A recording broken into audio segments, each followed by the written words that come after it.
¿cómo es la aparición o digamos el establecimiento de esos interlocutores? Porque aquí pudiera haber polémica. Realmente esos interlocutores aparecen en el escenario por un liderazgo propio, espontáneo, o aparecen porque ciertos actores desde el exterior lo buscan preponderancia de alguno de ellos o lo apoyan.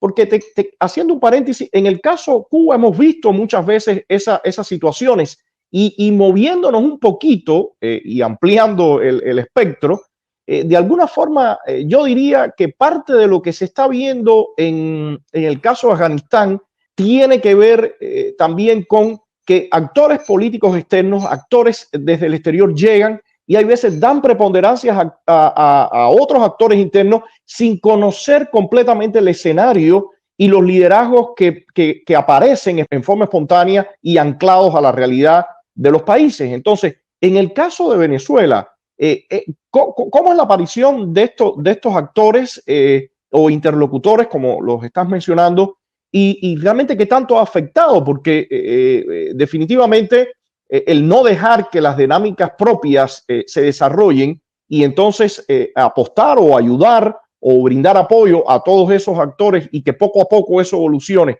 sino llegar y buscar ciertas preponderancias, tiene sus efectos. ¿Cómo ves tú este punto? A ver, creo que esto es un tema muy complejo porque los rusos juegan, y en este caso literalmente. Quiero decir que el régimen, y a través de también con la participación de algunos de sus cómplices, también interviene en quién quiere que sean su oposición. Ajá. Entonces es un tema muy complejo y te confieso que yo al principio no me daba cuenta. Y yo creo que hay gente buena que genuinamente quiere lo mismo que nosotros, que la libertad de nuestro país, y sin darse cuenta es atrapada también por estos tentáculos, ¿no?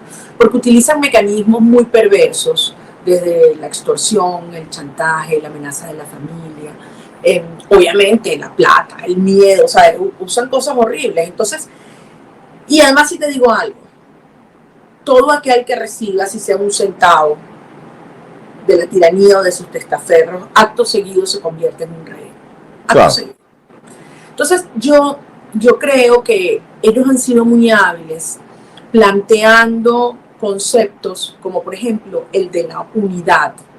La unidad entendida como unanimismo, ¿no? Unanimidad. Exacto. Es decir, donde a juro tienes que entrar por un carril y donde tú no puedes hacer crítica interna alguna.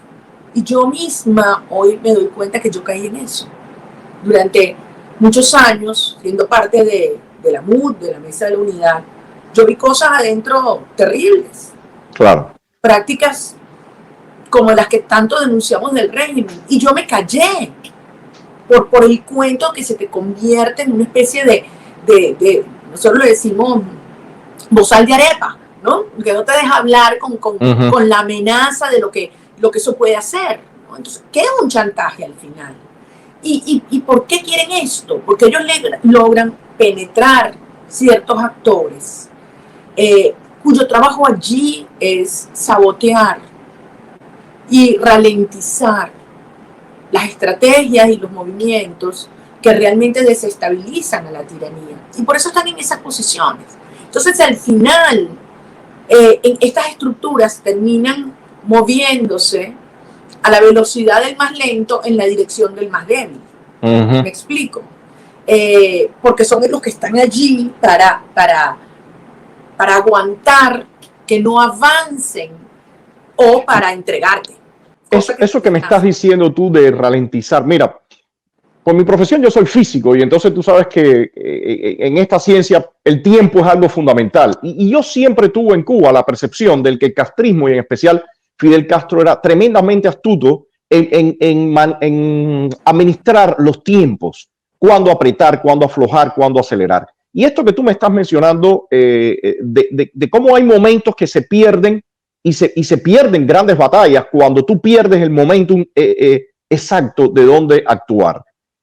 Y por otra parte, esto que tú estabas a lo que te referías, la incapacidad de poder hablar, digamos, a camisa quitada entre los propios actores de la oposición, muchas veces ayuda a este tipo de situación. Pero también, María Corina, y es parte de mis quejas algunas veces, no sé cómo lo verás tú, esos actores externos muchas veces están reacios a que existe este tipo de debate.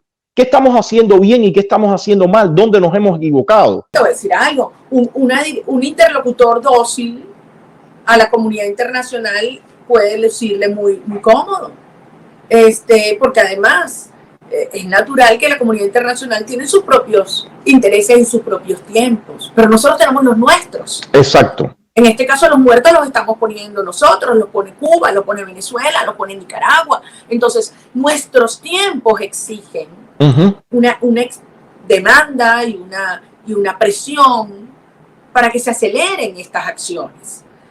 Y bueno, algunos de esos interlocutores pueden ser incómodos para actores internacionales, pero al final son los que son confiables. Pero se ha hecho tan evidente en términos de cómo se han ido quitando las caretas y públicamente se han aliado con la estrategia de la tiranía, bien sea con esta farsa electoral o con los débiles diálogos o con los escándalos de corrupción. Me explico, yo creo que eso ha hecho que con mucho dolor la gente entienda, me traicionaron. En qué momento se pasaron para el lado del régimen o siempre estuvieron allá, es difícil saberlo, pero yo creo que ya hay una más clara, un entendimiento más claro de lo que enfrentamos, de lo complejo que es. Y eso pasa en todos los sectores, por cierto, no solo en la política, Antonio. Tú lo ves en los líderes sindicales, en los líderes estudiantiles, en los líderes empresariales, obviamente en los medios de comunicación, en lo financiero, en las Fuerzas Armadas. O sea, hemos visto todos los que se han entregado y aquellos que se han mantenido firmes y bueno, y las consecuencias que han pagado por ello, ¿no? Pero yo siento que ya el país está más claro en eso, en quién es quién. Y quizás hay que pasar por ese proceso de depuración, entonces. Para apoyarnos puede visitar nuestra página estadodesat.com y desde allí realizar cualquier donación.